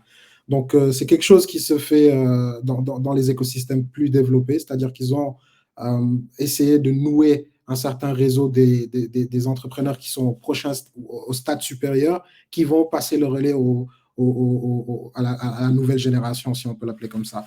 Donc, pour moi, il s'agit de ça. Il s'agit de vraiment essayer de structurer ces échanges-là, essayer de mettre encore beaucoup plus d'accent. Je sais qu'il y a beaucoup plus de problématiques que juste un transfert de compétences de la diaspora, mais il faudrait quand même le prioriser parce que je pense que c'est super important. Il y a beaucoup d'échanges qui peuvent se faire, en tout cas sur les deux sens. Nous, on a beaucoup à apprendre de la nouvelle réalité parce que la population sénégalaise et la culture même locale n'est pas quelque chose de figé ou stagnante, elle évolue constamment. Moi, j'ai quitté en 2019, mais je ne suis pas certain que j'ai laissé le même Sénégal qu'en 2024. Donc, c'est d'avoir cette update-là. Et pour avoir cette update, je pense qu'il faut un lien constant qui va traverser, en tout cas, les générations et qui puisse être bâti déjà par les structures d'accompagnement. Déjà, quand tu quittais, tu n'avais pas laissé que le Sénégal soit aujourd'hui dominé par 75% des paiements par Wave avec le QR code. Exactement. Et franchement, je vous avoue, le QR code, c'est un truc qui m'a rendu, voilà, qui m'a choqué en réalité. Parce qu'à ce moment-là, moi j'étais dans le domaine du paiement électronique bancaire, donc avec les TPE, les cartes, ce genre de choses. Et c'est un mode de paiement dont on parlait, mais jamais on s'est dit que ça aurait pu être le truc majoritaire, quoi. Peut-être on pensait trop à la française et on était trop attachés, biaisés par les TPE que l'on voulait vendre et finalement gérer, quoi. Et le QR code, il s'est imposé d'une façon folle, quoi, très, très rapidement. Et c'est la même chose avec le code USSD, ce genre de choses.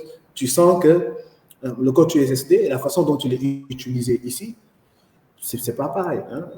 Et c'est à partir du USSD qu'on est parti sur le paiement mobile et tout ça. Et finalement, ça, c'est s'adapter aux réalités aussi du pays parce que quelqu'un qui aurait voulu de la diaspora, qui aurait voulu venir, voilà, l'ancien business de paiement, mais sur les cartes ou ce genre de choses, il n'aurait pas forcément eu ce qu'il veut, quoi. Parce qu'il y a les réalités d'ici.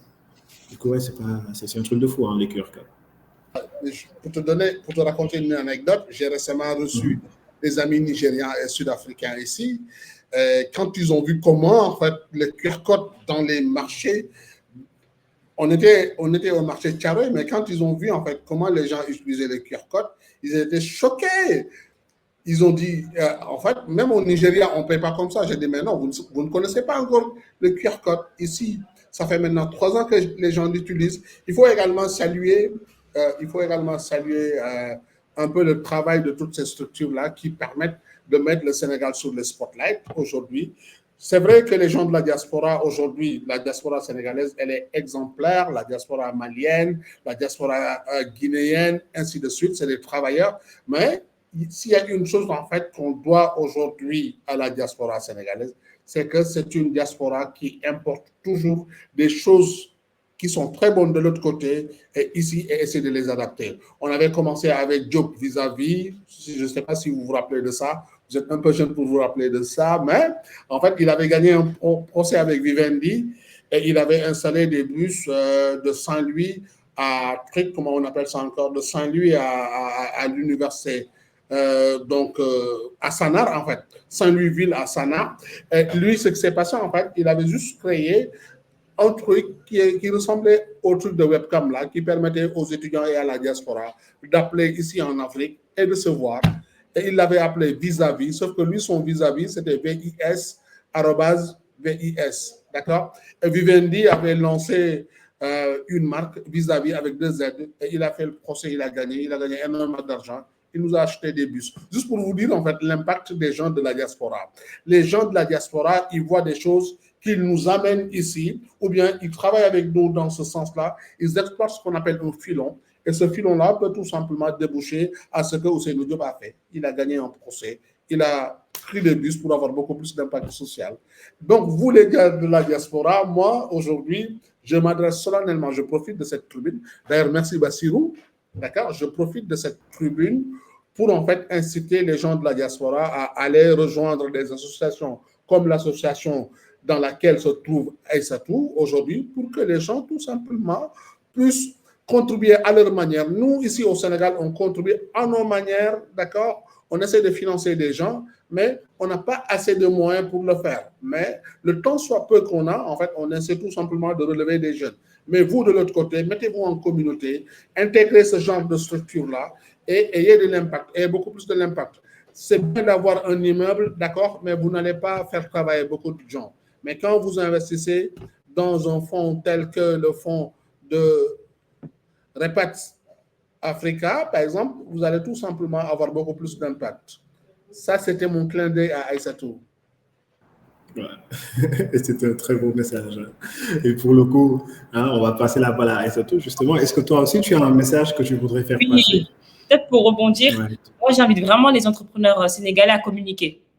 Je pense que c'est vraiment très, très important de communiquer et d'être transparent. C'est vraiment ce qui va apporter la confiance, mais c'est aussi ce qui va faire qu'on vous voit. En fait, moi, je pense qu'il y a deux choses. Il faut qu'on vous voit, il faut aussi qu'on vous comprenne. La grosse difficulté qu'il y a avec les entrepreneurs numériques, c'est que souvent, ils ne savent pas expliquer leur projet. Ils vont dire, oui, moi, j'ai un projet qui fait ci, ça, beaucoup d'explications, beaucoup de choses. Au final, après la discussion, on n'a pas compris ce que vous faites. On ne peut pas investir dans quelque chose qu'on n'a pas compris. Donc, prenez vraiment le temps de communiquer sur ce que vous faites, de partager vos difficultés, parce qu'il n'y a pas que des personnes qui ont échoué, des personnes qui ont beaucoup d'expérience qui peuvent partager des choses. Moi, je crois beaucoup au building public. Donc, c'est des choses qu'on peut voir sur LinkedIn ou même sur les réseaux sociaux. Partagez quand vous avez des galères, partagez quand vous ne réussissez pas à avoir, je ne sais pas, des ressources humaines, partagez quand vous venez de découvrir une loi qui bloque totalement votre projet. Vraiment parler des difficultés que vous rencontrez au quotidien. Et c'est ça qui va faire que peut-être qu'il y a une personne de la diaspora qui va tomber sur votre vidéo ou sur votre post et qui va se dire « Ah, ce projet-là, il est intéressant. Ah, je peux le mettre en rapport avec telle personne. » Vraiment, ne négligez pas la communication et sachez expliquer votre projet de manière vraiment compréhensible. Qu'on comprenne ce que vous faites et qu'on vous voit. Parce qu'il y a beaucoup de personnes qui sont intéressées à investir et qui ne savent pas par où commencer, qui ne savent pas où le faire. Donc, parlez, montrez-vous c'est-à-dire montrez-vous, on est là. On veut vous voir. Eh bien, montrez-vous, on veut vous voir. C'est un message assez clair, je crois. Et surtout, gars, c'est un message qui vient d'une programme manager et de la diaspora en plus. Donc, je pense là, le partage d'expérience et de tips, il est déjà en train de se faire. On en profite. Et Mort, est-ce que tu as un message que tu voudrais faire passer, que ce soit aux entrepreneurs de la diaspora comme du pays? Moi, je rebondis toujours sur ce que j'ai dit au début. Je pense qu'on vient vraiment de rentrer dans l'époque où on pourra aller juger ces entrepreneurs-là. Parce que moi, je reste convaincu que le problème ne vient pas forcément des entrepreneurs ni des structures d'incubation. C'était tout un écosystème qui n'était pas prêt et qui n'était pas aussi favorable à un essor de solutions, en tout cas numériques, de masse. Donc, moi, je reste convaincu de ça. Je pense qu'on a des très, très bons champions qui sont là-bas localement, qui n'ont pas pu peut-être développer leurs solutions à cause de plusieurs autres blocages qui dépassent réellement le sujet de l'entrepreneuriat. Aujourd'hui, on a un cadre qui est favorable, on a beaucoup d'espoir. Nous, surtout la diaspora, on a beaucoup d'espoir sur ce nouveau cadre-là et ce nouveau gouvernement, en tout cas pour vraiment mettre les points sur les i, en tout cas sur juste un cadre réglementaire, une structuration facilitée pour les startups et beaucoup d'autres sujets. Donc, je pense que c'est là où on verra l'essor de vraiment de gros champions africains qui vont venir du Sénégal et qui vont vraiment dominer cette partie-là du monde. Et ça a démarré, on a tous vu la nouvelle Atomium. Je pense que ça n'aurait pas pu être possible il y a 5 ans en arrière. Donc aujourd'hui, ça donne vraiment de l'espoir. Et j'ai cité Sociaux, mais j'aurais pu en prendre beaucoup d'autres. Et je reste vraiment très enthousiaste et très positif par rapport au futur. Donc les gars, just keep pushing and tout le reste va suivre, Inch'Allah. Yes, Inch'Allah. So let's just keep pushing. Je pense que ça va aller. Franchement, je l'avais ressenti, je l'avais pressenti qu'on n'aurait pas assez de temps. Là, je commence à sentir le temps qui me sert et moi, j'ai pas assez. J'ai encore j'aurais pu faire ça 2 heures de plus. Oui, on va prendre quelques questions qui viennent des personnes qui nous écoutent, qu'on va essayer de traiter dans le détail quand même pour que ce soit intéressant pour eux et avant de se quitter. Et il y a une question, alors, on n'a pas mis le nom de la personne à qui c'est destiné, mais c'est peut-être pour Aïssatou. Dans tous les cas, c'est une question qui dit, voilà, alors, quelle est la place du crowdfunding, en fait, dans le partenariat entre les startups locales, sénégalaises, africaines et la diaspora? Genre, parce que j'imagine que ça part du constat que, par exemple, au Sénégal spécifiquement, la diaspora a joué un grand rôle pour financer les campagnes, par exemple, du gouvernement actuel. Ils ont énormément participé et ce type de financement participatif-là, est-ce que c'est quelque chose qui est envisageable pour les startups?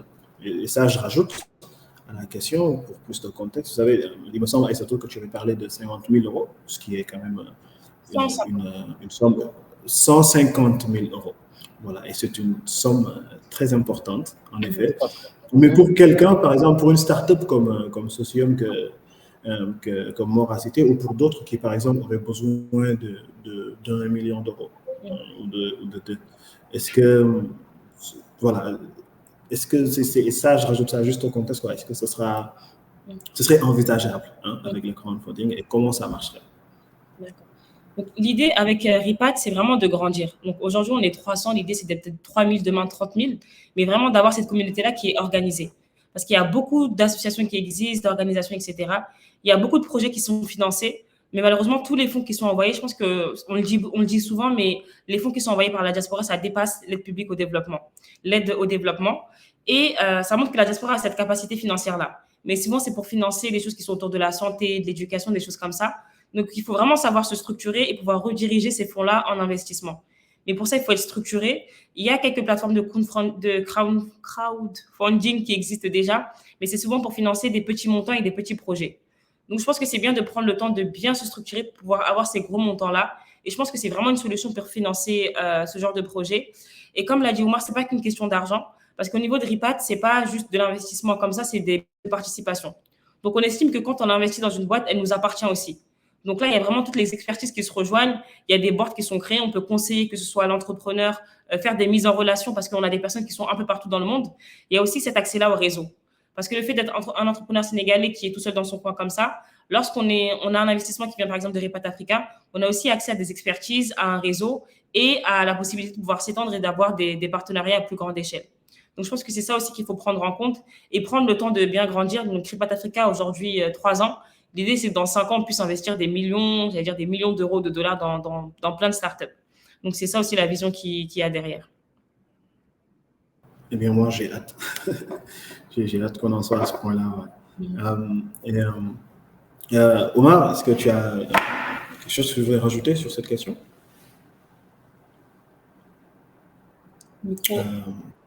Ton micro, il est fermé, apparemment. Ok. C'est très difficile de passer. Là, on t'entend. C'est tout. Vous m'entendez? Oui, on t'entend. Ok, mais en fait, par rapport à la question qu'il vient de poser, on n'a pas encore les chiffres exacts sur le crowdfunding concernant les entrepreneurs, mais je pense qu'en fait, on gagnerait beaucoup aujourd'hui à documenter ceci et puis à en parler. Il faudrait que les gens, comme a dit Aïssa tout à l'heure, il faudrait que les gens arrivent à raconter leurs expériences. Est-ce que tu vois?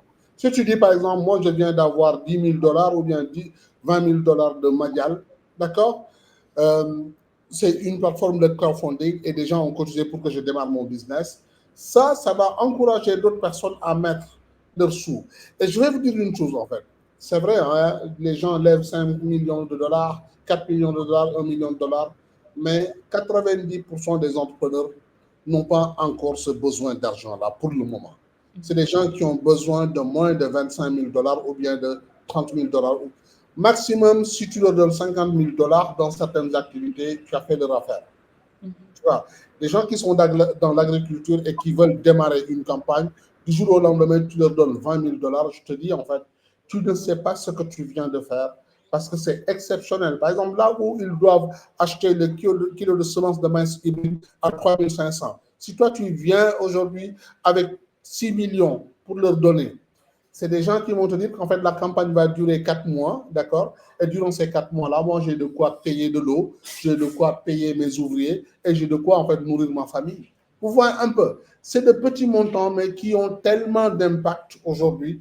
Moi, j'ai des entrepreneurs qui viennent me demander 600 000, 1 million. Vous voyez, des fois, tu peux, des fois, tu ne peux pas. Et moi, je me dis que c'est dommage, en fait. C'est dommage qu'on n'ait pas aujourd'hui une organisation qui permet de donner à ces gens-là juste 2 000 euros pour que ces gens-là terminent une campagne de piment ou bien terminent une campagne de tomates. Ou bien tu vois quelqu'un qui est dans la viande. Je te dis, en fait, moi, j'y suis, je sais de quoi je parle. Ce gars-là, tu lui donnes 10 000 euros. Ne pense pas que tu as donné uniquement 10 000 euros. C'est du revolving. Ces 10 000 euros-là tournent 4 fois le mois, en fait. C'est un gars à qui tu as donné en réalité 40 000 euros. C'est 10 000 euros qui tournent 4 fois le mois. Chaque semaine, le gars, il va à Bambay ou bien il est à Daradjolof pour acheter des bœufs. Parce que lui, tout ce qu'il produit en viande, il y a déjà des preneurs. Tu vois un peu? Et ce gars-là, ce dont il a besoin, c'est d'avoir assez de sous pour permettre à ses clients B2B qui ne payent que tous les mois, donc qui regroupent toutes les factures chaque mois, il te paye. Il a besoin en fait d'avoir aujourd'hui ce flux tendu-là, de pouvoir tout le temps répondre aux besoins de ses clients. Mais aujourd'hui, tu vas voir quelqu'un qui est dans le secteur agroalimentaire, à qui on demande en fait du gombo ou bien du piment tous les 10 jours. Il va livrer 2 fois, 3 fois, il va s'arrêter. Il ne pourra plus. Pourquoi? Parce qu'en fait, le mode de paiement ne l'arrange pas. Et si ce gars-là avait vraiment un bon fonds de roulement, le gars allait être pépère et tranquille. Donc, nous ici, on a beaucoup d'idées, on a des clients, le marché existe, mais ce qui nous manque le plus aujourd'hui, c'est l'argent, c'est le fonds de roulement. Il faudrait qu'on arrive à avoir des structures qui sont spécialisées dans la dotation de fonds de roulement. Merci beaucoup. Hein. Et évidemment, est-ce que toi, 20 000 euros, ce serait un investissement conséquent, par exemple, pour Hugo? Ou c'est dans les millions que ça se compte? Pour moi, c'est-à-dire c'est une question d'étape. Que là où c'est vraiment efficace, je pense que c'est dans l'idéation et dans l'amorçage. C'est-à-dire que quand tu démarres au Sénégal, typiquement, en tout cas de tête, je ne connais pas une structure qui va vraiment donner une start-up juste avec l'étape de l'idée plus de 20 000 euros. Donc, ce que les entrepreneurs, en tout cas moi, ma génération, ce qu'on a fait pour pallier à cela, c'était que c'était la hype des startups at that time ou à cette période-là. Et ça a fait que beaucoup de structures lançaient des concours pour gagner un ticket à la fin. Donc, typiquement, les concours d'Orange, tous les telcos qui sont à Dakar. Et c'est cet argent-là, aujourd'hui, qui a permis de pouvoir mettre en place au moins une première version et de tester un marché, de vérifier si vraiment le produit rencontre réellement son marché. Mais la piste du crowdfunding, au-delà de juste l'amorçage, elle est très intéressante et je pense qu'elle n'a jamais été bien exploitée au Sénégal sur les sujets d'entrepreneuriat, surtout start-up. Certes, yes, on l'a fait dans des projets politiques parce que je pense que la vision était commune et tout le monde était accordé sur un besoin de changement. Maintenant, il faut essayer de voir ces idées-là, ces projets-là que les entrepreneurs sénégalais ou de la diaspora qui ont ce besoin de financement-là, comment les converger vers des visions que d'autres gens, que ce soit de la diaspora ou même du Sénégal, peuvent venir et s'investir dessus. Donc, je pense que ce n'est pas vraiment un problème de projet ou un problème de la diaspora pour investir. Je pense que beaucoup de gens de la diaspora pourraient mettre des petits tickets qui, cumulés, pourraient être très intéressants, comme Omar l'a dit tout à l'heure, pour un entrepreneur et peut même être game changer pour son business. Donc, il faudrait juste voir, est-ce qu'il faudrait peut-être des structures spécialisées dans ce domaine ou en tout cas, intégrer ça dans les structures existantes d'accompagnement et qui s'occupent de ces entrepreneurs-là dans ces phases très fragiles comme l'amorçage. Donc, c'est ce que je vois par rapport au sujet de crowdfunding. Parce que c'est pas que dans la politique, aujourd'hui, une association comme Touba Chakanam le fait réellement aussi dans des sujets sociétals. Donc, nous, culturellement, en tant que Sénégalais, je pense qu'on a cette facilité, cette habilité-là de participation. Et il faudrait l'exploiter aussi pour les entrepreneurs et les startups du numérique qui sont là-bas. Yes, more, yes, more. Merci beaucoup, franchement, Pritch. Et c'est vrai que c'est deux exemples formidables, hein. Le Touba Chakaram, hein, qui a un engagement social, religieux, confrérique, tout cela, et ce que les Sénégalais de la diaspora ont fait voilà, lors des élections, et pas que d'ailleurs, parce que les Sénégalais d'ici aussi hein, ont beaucoup participé, je pense.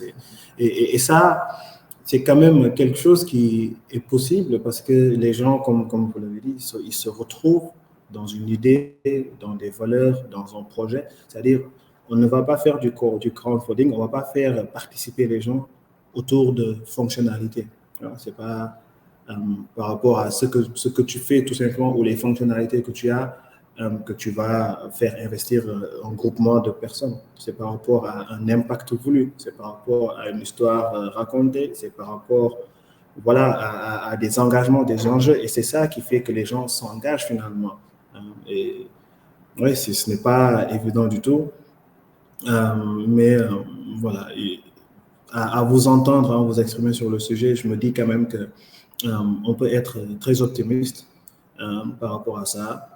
Je retiens les conseils hein, que je retiens au pif, c'est de parler hein, de ces idées, de ces projets, de chercher des gens pertinents, compétents dans certains domaines ou qui sont déjà expérimentés et de leur demander leur avis, de voir ces personnes qui peuvent partager une expérience ou voilà, leur connaissance, et puis d'oser demander, hein, aussi d'oser demander à ces différentes personnes-là, et puis de documenter aussi, il me semble, de documenter voilà, son activité, sa vision, son projet, son impact, et de bien s'expliquer, il me semble. Je pense que c'est ces quelques points-là qui me reviennent et que je retiens. Et par rapport à l'impact finalement de la diaspora hein, sur l'entrepreneuriat en termes de numérique, donc le rôle de la diaspora dans l'essor de l'entrepreneuriat numérique, c'est un rôle de partage, un rôle de suivi, un rôle de participation, un rôle de financement, un rôle d'échange. Et peut-être il faudra que l'on dise aussi que ils ont un énorme rôle, c'est vrai, mais qu'aucun entrepreneur ne devrait penser que le rôle de la diaspora est peut-être plus grand que le rôle des gens qui sont là aussi dans le pays. C'est un échange finalement de rôle, un équilibre un peu entre les deux, un échange de pair à pair finalement, sans complexe, sans quoi que ce soit, juste en sachant qu'on a une bonne connaissance locale, par exemple, en tant qu'entrepreneur d'ici. Et ils ont beaucoup d'ouverture, éventuellement un financement plus accessible, tout cela. Est-ce que ça vous semble plus ou moins bien résumé? Est-ce qu'il y aurait des choses que vous avez envie de rajouter, peu importe la question et tout ça, juste quelque chose que vous avez envie de rajouter, de communiquer pour conclure? Parce que là, on est au moment de faire un mot de la fin, malheureusement. Bon, moi, je dirais qu'en fait, aujourd'hui, tout d'abord, merci en fait d'avoir donné cette opportunité-là pour qu'on puisse tout simplement communiquer ensemble et ne pas vivre dans des mondes parallèles. Mais également, merci d'avoir permis tout simplement à nous, acteurs, d'enlever toutes ces idées reçues-là et de dire également à nos concitoyens, à nos parents qui sont à l'étranger, que c'est en fait aujourd'hui le moment d'investir en Afrique, c'est le moment d'investir au Sénégal et qu'on a besoin d'eux et qu'ils ont la responsabilité tout simplement de nous apprendre des choses qui viennent d'ailleurs, mais également de nous soutenir et d'être aujourd'hui nos courroies de transmission pour qu'on puisse avoir des marchés de l'autre côté. En fait, la chose doit changer, en fait. Ça ne doit plus être des gens de l'Occident qui viennent nous vendre des choses, mais c'est nous qui devons prendre des choses et aller leur vendre. Et comment on va le faire? Pour faciliter ça, c'est des gens de la diaspora. Et également, avoir beaucoup d'associations comme l'association dans laquelle se trouve Aïssatou, ça va beaucoup aider toute la diaspora. Mais aussi, il ne faut pas en fait que les gens pensent que la diaspora, c'est tout simplement l'Occident. On a énormément de monde qui vit aujourd'hui dans les pays limitrophes au Mali, au Burkina, au Sénégal, un peu partout. Et je pense que l'entrepreneuriat, c'est ça aussi, c'est de voir en fait un problème et de savoir régler ce problème-là. Au Mali, il y a des choses qui n'existent pas et qui existent au Sénégal. Il y a des choses qui existent au Mali et qui n'existent pas au Sénégal. Il faudrait qu'on arrive à commercer entre nous. C'est pareil pour la Guinée-Conakry, c'est pareil pour la Guinée-Bissau, c'est pareil pour la Côte d'Ivoire, c'est pareil pour le Togo et un peu partout, et pourquoi pas même pour le Nigeria. Donc, il faudrait également qu'on regarde beaucoup la diaspora africaine. Il faudrait qu'on regarde beaucoup l'expertise, par exemple, des Sénégalais qui sont au Maroc, aujourd'hui dans l'agriculture. Beaucoup de choses que nous consommons ici au Sénégal, ça vient du Maroc. Est-ce que tu vois, on pourrait tout simplement s'en inspirer. J'ai été récemment en Guinée-Conakry dans le cadre de la Guinée FinTech Week. J'ai été dans un supermarché. Qu'est-ce que j'ai vu? J'ai vu que le kilo de poivron coûtait l'équivalent de 17 500 francs CFA, les gars. Écoutez, ce kilo de poivron qui, ici au Sénégal, des fois coûte 1500. Et on me dit que c'est les Marocains qui amènent là-bas. Pourquoi? Parce que tout simplement, ils ont en fait les frigorifiques, les grands camions frigorifiques, et donc la conservation du produit arrive. Et aujourd'hui, le Sénégal, qui est à 2 pas de la Guinée-Conakry et qui produit énormément de poivrons, ne peut pas faire en fait ce transfert-là. Il faudrait que les entrepreneurs aussi essayent de regarder qu'est-ce qui marche. Des fois, l'entrepreneur sénégalais, c'est ce qui marche le plus en France que ce qui marche le plus en Gambie ou bien en Guinée. Ça aussi, en fait, il faudrait qu'on arrive à enlever ça et que les gens puissent tout simplement élargir le marché. Merci les gars, moi ça m'a fait plaisir et j'ai beaucoup appris en votre compagnie.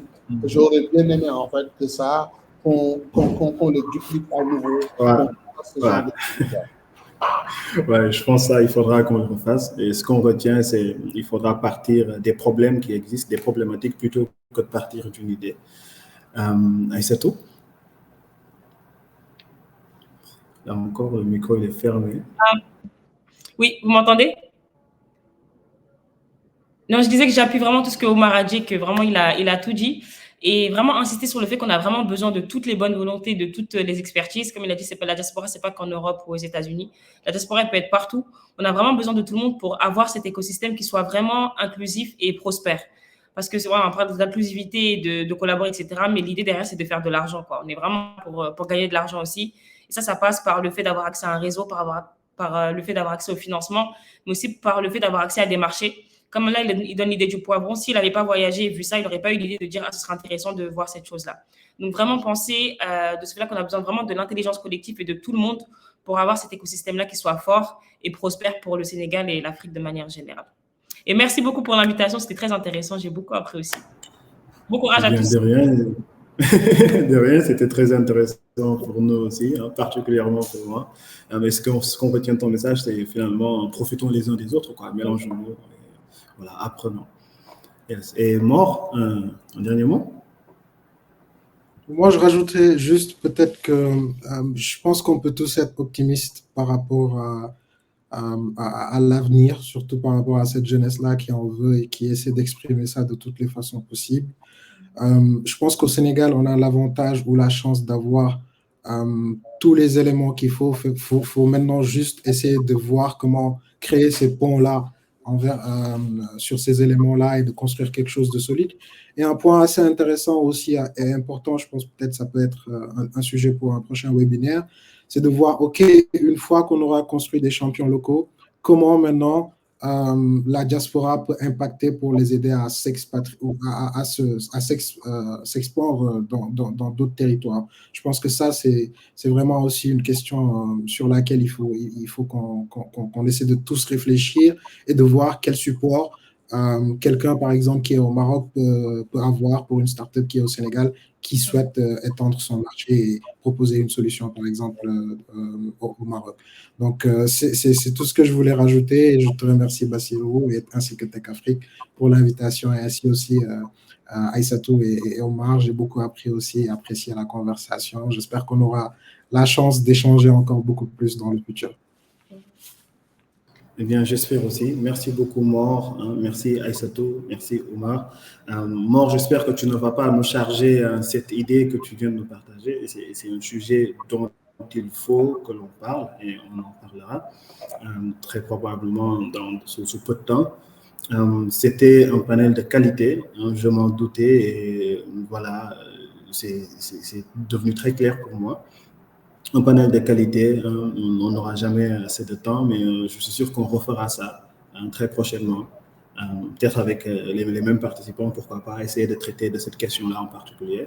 Et merci également à toutes les personnes qui nous ont suivis, qui nous ont accordé 1h30 de leur temps. Et voilà, nous continuerons de recevoir vos questions, hein, que ce soit sous donc l'enregistrement de ce live ou directement voilà, à ces personnes-là, si vous le souhaitez. D'ailleurs, peut-être juste si vous pouvez dire à ces personnes-là qui nous écoutent où est-ce qu'elles peuvent vous trouver ou vous contacter, comment, ce serait intéressant, parce qu'il y a peut-être des gens qui voudront se rapprocher de vous directement. Et on pourra clore avec ça. Alors, il y a nos profils LinkedIn, puisqu'en fait, c'est sur LinkedIn. Moi, je suis très réactif sur LinkedIn. Et moi, au-delà de cela, moi, j'ai un futur business avec Aïssatou. Donc, je vais devoir laisser, moi, je peux laisser en fait mon adresse mail en bas sur les commentaires. Je pense qu'en fait, tout le monde pourra faire de même, ou bien nous contacter directement à partir de nos profils LinkedIn. Nous aussi, on est là en fait pour éclairer des choses, d'accord? Si on a la possibilité d'aider, on peut aider, il n'y a pas de souci. Super. Moi, on te retrouve où? Bon, pour moi, je suis disponible sur LinkedIn, donc Mornian sur LinkedIn, vous verrez ma photo de profil. Je suis aussi disponible sur Twitter, donc sur le même arrobase Mornian, et mon adresse mail, c'est mor@wegolife.com. Donc wegolife, WEGOLIFE.com. Great. Et c'est tout? Ouais, je suis disponible sur LinkedIn, n'hésitez pas à m'écrire. Moi aussi, je fais partie des gens qui ont contacté des gens sur LinkedIn, donc je réponds aux gens aussi. Vraiment, je pense que c'est un conseil que je peux donner aussi. N'hésitez pas à contacter les gens sur LinkedIn, même si vous pensez que, je sais pas, c'est un directeur ou un grand patron. En général, les gens sont très ouverts à communiquer, à partager, donc n'ayez pas peur d'aller demander en tout cas. Ouais. Eh bien, je confirme, hein, j'ai été moi-même très agréablement surpris hein, à plusieurs reprises en contactant des gens parce que je n'avais rien à perdre de toute façon. Et finalement, j'ai gagné beaucoup de choses. Mais bon, on se retrouvera, hein, tout le monde, toujours ici dans ces lives-là. On fera en sorte d'en faire le plus possible, de traiter les sujets voilà, les plus pertinents, ceux dont on ne parle pas assez finalement, les échecs, les réussites et juste ces questions-là qui vont tous nous aider à avancer. Je vous remercie tous hein, en mon nom et au nom de TechAfrique. Et on se dit à très bientôt pour un autre live sur un sujet tout aussi intéressant. Merci beaucoup. Allez les gars, merci et bonne soirée. Bonne soirée.